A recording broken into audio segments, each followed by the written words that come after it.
भगवान श्री राम जी ने बताया, मृत्यु के बाद घर में माता पिता की तस्वीर लगानी चाहिए या नहीं। सुनिए यह कथा और हो जाइए। भवसागर से पार। दोस्तों, भगवान श्री राम जी कहते हैं कि माता पिता हमारे प्रथम देवता होते हैं। उनका प्रेम, त्याग और आशीर्वाद हमारे जीवन की सबसे बड़ी संपत्ति है। परंतु जब वे इस संसार से विदा ले लेते हैं तो लोग उनकी स्मृति में उनके चित्र अपने घर में लगाते हैं। ऐसे में यह प्रश्न उठता है कि क्या मृत्यु के पश्चात माता पिता की तस्वीर घर में लगानी चाहिए? क्या इसका कोई आध्यात्मिक प्रभाव होता है?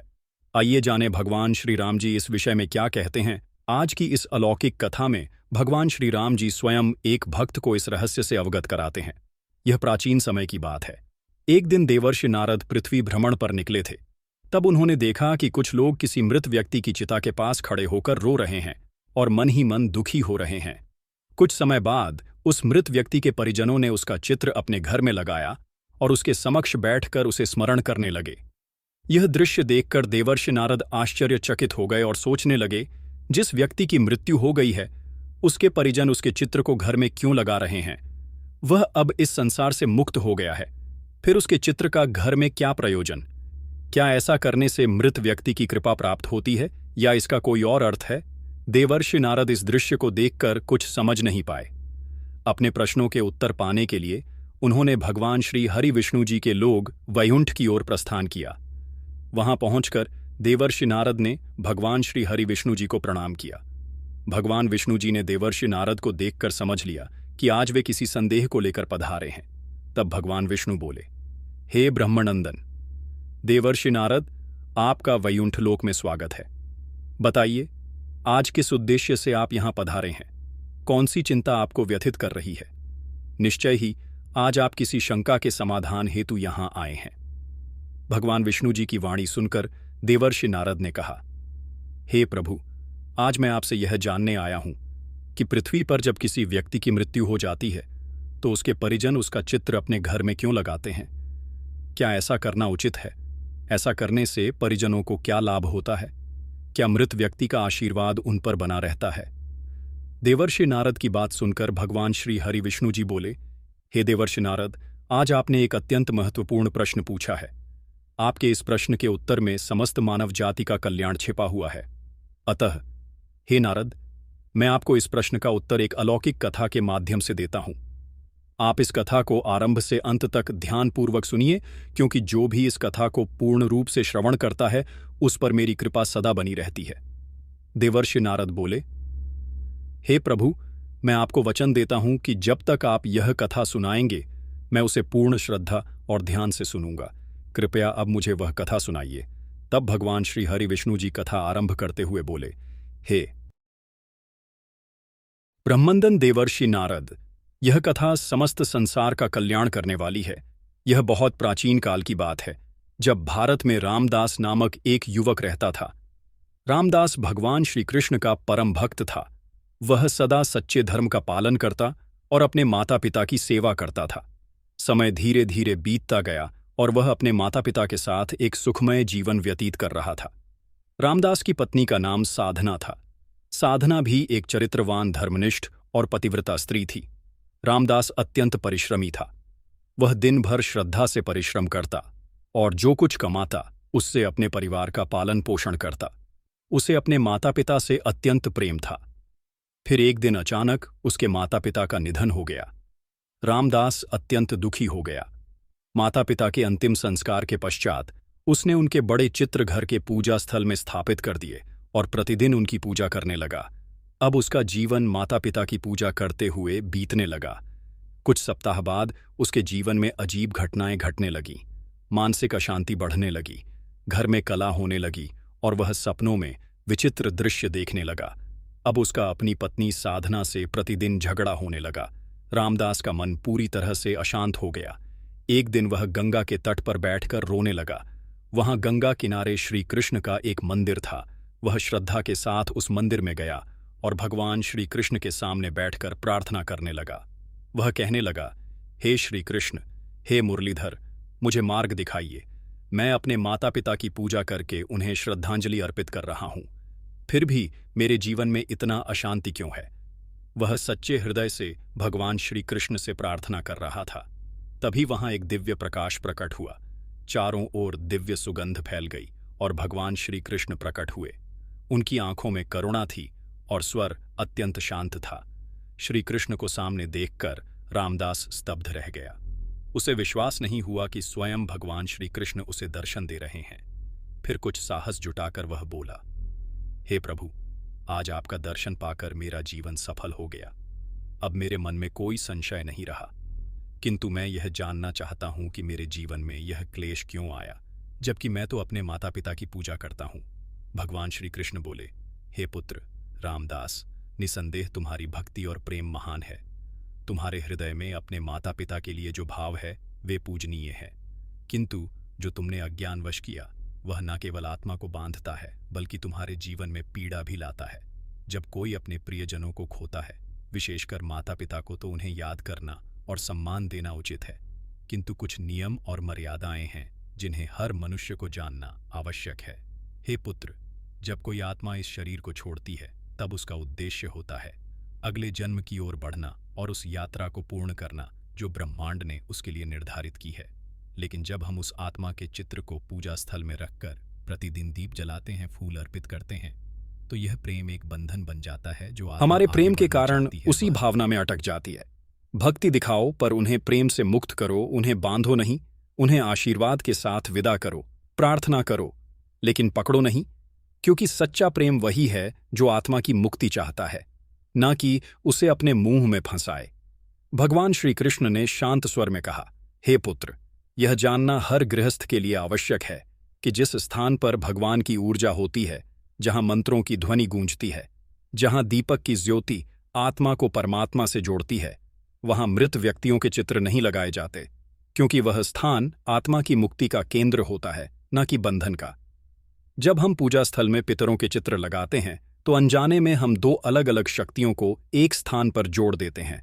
इससे न केवल आत्मा उलझती है बल्कि गृहस्थ जीवन की शांति भी भंग होती है। भगवान का स्थान आत्मा की मुक्ति का केंद्र होता है और पितरों का स्थान स्मृति और श्रद्धा का। अतः इन दोनों को अलग अलग रखना चाहिए। भगवान श्री कृष्ण आगे कहते हैं, यदि तुम अपने माता पिता का चित्र घर में रखना चाहते हो तो ध्यान रहे कि वह पूजा स्थल ना हो। वह स्थान केवल स्मृति हो, जहां दीपक या अगरबत्ती न जलाई जाए। वह श्रद्धांजलि हो, पूजा नहीं। पूजा वहां होती है जहां हम भगवान का आवाहन करते हैं, और स्मरण वहां होता है जहां हम किसी को प्रेम पूर्वक याद करते हैं। हे पुत्र, प्रेम और पूजा के अंतर को समझो। जो आत्मा जा चुकी है उसे सम्मान दो, किंतु ईश्वर की पूजा और आत्मा की स्मृति का मार्ग एक जैसा ना बनाओ। यही सच्चा धर्म है। जो संताप तुम्हारे मन में है वह स्वाभाविक है। माता पिता के निधन के बाद हर संतान उनके लिए कुछ करना चाहती है। पितरों की शांति के लिए श्रद्धा और तर्पण सर्वोत्तम उपाय हैं। इन वैदिक कर्मों के माध्यम से तुम न केवल उन्हें सम्मान देते हो बल्कि उन्हें अगली यात्रा के लिए आध्यात्मिक शक्ति भी प्रदान करते हो। यही सच्ची सेवा है। जो चला गया उसे मोह में मत बांधो, प्रेम से मुक्त करो। एक पुत्र का धर्म है पवित्रता। यह संसार माया है। आत्मा आती है, अनुभव करती है और फिर चली जाती है। पर जब तुम मोह में डूब जाते हो तब तुम न केवल अपने हृदय को बांधते हो बल्कि उस आत्मा की गति को भी रोक देते हो। मोह आत्मा को रोकता है, प्रेम उसे मुक्त करता है। जो भी पुण्य कार्य तुम उनके नाम पर करोगे, जैसे गरीबों की सेवा, भूखों को भोजन कराना, वृक्षारोपण करना, यही कर्म तुम्हारे जीवन में तुम्हारे माता पिता के आशीर्वाद के रूप में लौटेंगे। प्रेम को कर्म में बदलो, यही सच्ची श्रद्धांजलि होगी। भगवान श्री कृष्ण ने आशीर्वाद देते हुए कहा, हे पुत्र, तुम्हारे माता पिता ने तुम्हें बहुत प्रेम किया। उन्होंने अपना संपूर्ण जीवन तुम्हारे लिए अर्पित किया। अब समय आ गया है कि तुम्हारा प्रेम उन्हें बांधने का साधन नहीं बल्कि उन्हें मुक्त करने का माध्यम बने। यदि तुम अपने घर में सुख और शांति चाहते हो तो पहले उन आत्माओं को शांति दो जो अब इस लोक की नहीं रही। आस्था आवश्यक है पर संयम के साथ सजग बनाओ, तभी तुम्हारा जीवन प्रेम को सच्चा कहलाएगा। इसके पश्चात देवर्षि नारद ने भगवान से पूछा, हे प्रभु, अब मैं जान गया कि मृत व्यक्तियों की तस्वीर रखने का रहस्य क्या है, परंतु मैं यह भी जानना चाहता हूं कि क्या मनुष्य की मृत्यु के पश्चात उसका पुनर्जन्म होता है? क्या मृत व्यक्ति की आत्मा फिर मनुष्य के रूप में जन्म लेती है या किसी अन्य योनि में जाती है? तब भगवान श्री हरि विष्णु जी बोले, हे देवर्षि नारद, जब आत्मा मृत्यु के बाद नए शरीर में प्रवेश करती है तब उसे पुनर्जन्म कहा जाता है। यह पुनर्जन्म कब और कैसे होगा, यह कई बातों पर निर्भर करता है। पुनर्जन्म के 3 मुख्य कारण होते हैं।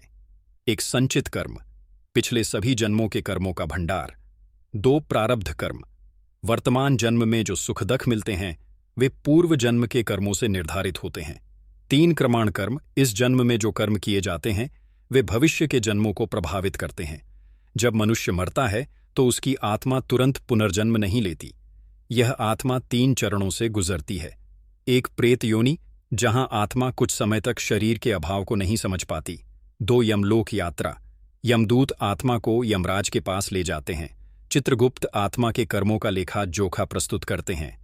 3, निर्णय, यदि पुण्य अधिक होता है तो स्वर्ग या उच्चल लोक मिलता है, पाप अधिक हो तो नर्क या निम्न योनि मिलती है, और यदि पुण्य पाप समान हो तो मानव जन्म फिर से मिलता है। गरुड़ पुराण के अनुसार आत्मा को पुनर्जन्म के लिए 16 प्रकार की योनियों से गुजरना पड़ता है। पशु पक्षी, कीट, जलचर, मनुष्य आदि। जिसने हिंसाचर और अधर्म किया हो वह निम्न योनि में जन्म लेता है। जिसने सेवा भक्ति और धर्म का पालन किया हो वह दिव्य योनि या पुनः मनुष्य रूप में जन्म पाता है। जीवन आत्मा की यात्रा है। यह यात्रा तब तक चलती है जब तक आत्मा परमात्मा में लीन होकर मोक्ष प्राप्त नहीं कर लेती।